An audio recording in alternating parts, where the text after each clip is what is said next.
Good evening students. आज हम chapter 3 start करेंगे। ठीक है, चैप्टर 3 क्या है? घातांक के नियम। ठीक है, मैं पाठ का नाम नहीं डाली है पर इंग्लिश में लिखा, उसको ध्यान मत दो।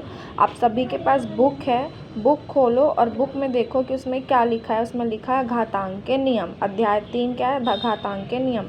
घातांक के नियम जैसे ही हम स्टार्ट करते हैं वहाँ पर बहुत सारा सूत्र लिखा होगा, उसकी फ़ोटो मैं थोड़ी देर बाद आपको सेंड कर देती हूँ। ठीक है, वीडियो देखने के बाद में सीक्वेंस में लिखना। ठीक है, सबसे पहले चैप्टर का नाम, फिर सूत्र है घातांक के नियम, उसको नोट करना। उसके बाद में 3.1 है, अब मतलब कि प्रश्नावली 3.1, उसको मैं आपको बता रही हूँ तो आप इसको समझ लीजिए। ठीक है, फाइंड द वैल्यूज़ है मतलब कि मान ज्ञात करो है। यहाँ से देखो, तुम लोग इंग्लिश को ध्यान मत देना। यहाँ पर देखो क्या है, 1/2 पूरे की घात में क्या है, ऋण 5।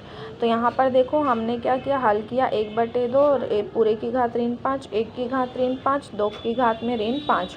यहाँ पर फॉर्मूला लगाएं कि जब दोनों को घात को क्या करते हैं, अलग अलग करते हैं, मतलब इसकी घात को ऊपर ही लिख देते हैं, इसकी घात को नीचे ही लिख देते हैं। तो यहाँ पर कौन से घातांक का नियम लगता है? a/b पूरे की घात में ऋण m। तो क्या हो जाएगा, a की घात ऋण m बटे b की घात ऋण m। ये कहाँ से आया? ये घातांक का नियम है, ये सूत्र है। ठीक है, तो जब हम इसको ऊपर लेके गए, किसको? 2 की घात ऋण 5 को ऊपर लेके जाएंगे तो ये किस में बदल जाएगा? धन 5 में। ये भी कहाँ से आया? घातांक के नियम से। तो 1/a की घात ऋण m बराबर a की घात m। कहाँ से आया? घातांक के नियम से आया। ठीक है, तो 2 की घात ऋण 5 था, ये ऊपर गया तो क्या हो जाएगा? धन 5। और a की घात ऋण 5 था तो ये नीचे आएगा तो क्या हो जाएगा?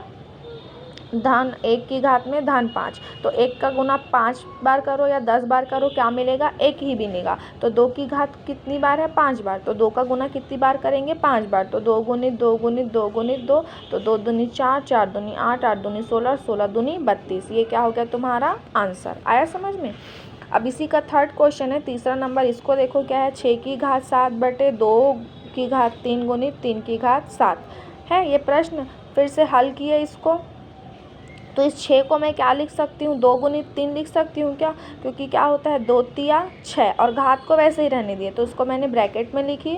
और 6 को मैंने क्या लिखी? 2 गुणित 3, क्योंकि 2 तिया क्या हो रहा है? 6, यही मिल रहा है वापस। और पूरे की घात 7। ठीक है, नीचे क्या है? 2 की घात 3 और 3 की घात 7, जैसा है वैसे ही लिखे। ठीक है, अब यहाँ पर क्या है, 2 गुणित 3 पूरे की घात 7 है, तो घात को क्या कर देंगे, अब अलग अलग लगा देंगे, क्योंकि ये 2 की भी घात 7 है और 3 की भी घात क्या है? 7 है। तो 2 की घात 7 गुणित 3 की घात 7, ये कहाँ से किए? तो ये भी घातांक का क्या है? नियम है।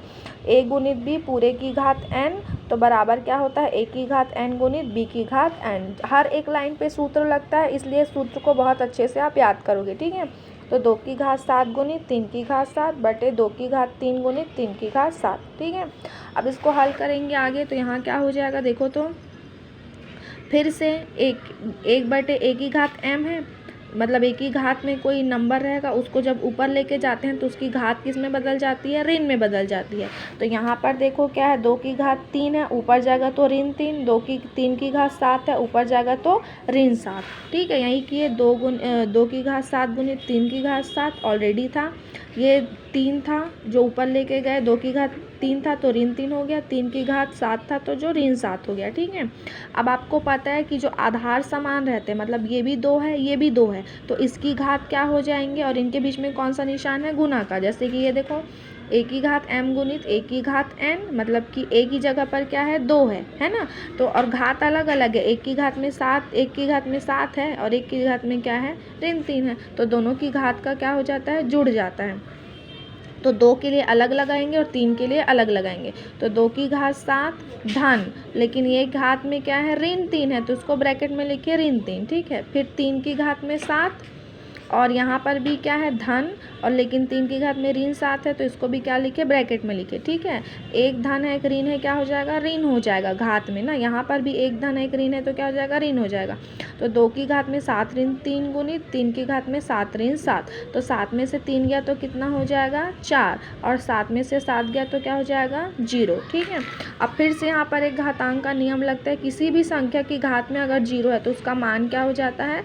1 हो जाता है। तो 3 की घात 0 का मान क्या हो गया? 1 हो गया। अगर 100 की घात 0 रहता तो उसका भी मान क्या होता? 1 होता। ठीक है, तो यहाँ हो गया 2 की घात 4। ठीक है, 3 की घात 0 का मान क्या हो गया? 1, और 2 की घात 4 है, इसलिए 2 का गुना कितनी बार? 4 बार। तो 2 गुणित 2 गुणित 2 गुणित 2, तो 2 दूनी 4, 4 दूनी 8, 8 दूनी 16, ये 16 क्या हो गया इसका आंसर। ठीक है, अब इसी का दूसरा नंबर का क्वेश्चन है, इसको भी क्या कीजिए, हल कीजिए है करके, ठीक है। तो हल करेंगे तो ये क्या है, ऋण 4 की घात 3 गुणित ऋण 2 की घात ऋण 3, ठीक है। अब देखो यहाँ पर क्या किए हैं, कुछ नहीं किए हैं।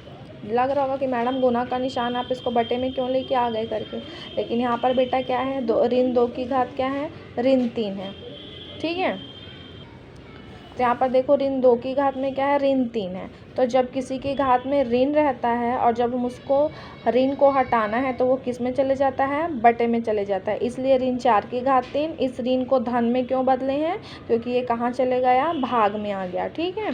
अब यहाँ पर देखो, यहाँ पर भी ऋण है, यहाँ पर भी ऋण है, ऋण को ऋण से बाहर निकाल लिए तो ये क्या हो जाएगा, कट जाएगा। क्या हो जाएगा, कट जाएगा। और 4 को मैं क्या लिख सकती हूँ, 2 गुणित 2 लिख सकती हूँ, क्योंकि 2 दूनी क्या होता है, 4 होता है कि नहीं।